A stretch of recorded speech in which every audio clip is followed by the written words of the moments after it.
Hello, कहाँ बानी जी रहुआ? अभी रखो, सर पास में खड़े हैं। तो का हो जाई? अरे तुम समझती क्यों नहीं? किससे बात कर रहा है रे? एक माई के को भी सिखो तनी रखी के। महंगा भइला उठा लाली हो जब से भइल। हेलो,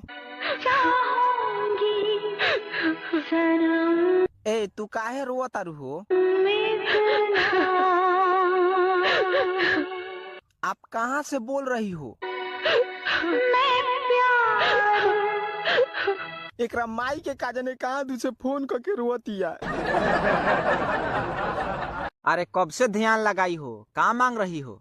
बोलने में पैसा लगता है का? दुनिया मांगे अपनी मुरादें, मैं तो मांगू साजन। साजन हम जिन जिना थई का? ओ जी देखिए ना, पूरा गली के लड़के मुझे आई लव यू बोलते हैं। I love you?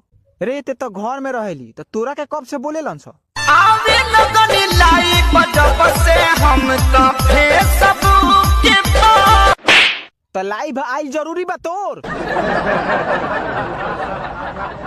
रे केने बारिश? का हो? काल सासाराम जाए के बा, हमार कपड़ा फींच दे तो। कपड़ा हम का हो तर के भोरे से देखो तनी यहाँ से हिला तो नहीं ख। यहाँ से जाए के का लेब? एगो बीड़ी दे दो।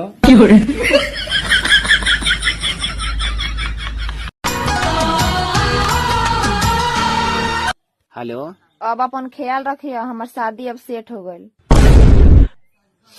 कही 8-5 के बारात बा।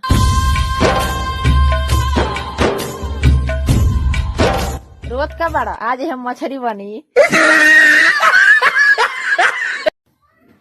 अरे कहाँ से आओ तारिस रे? आज पूछा था कि ड्रीम लेवल में हम पैसा जीते। पैसा कोई भविष्य देखो लियो इसका।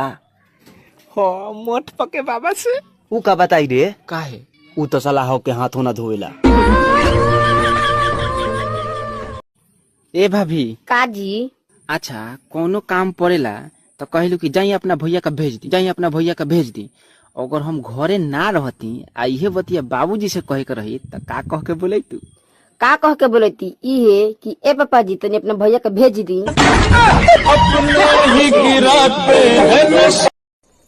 फगुनिया, ए फगुनिया, तो हमार जान है रे जान।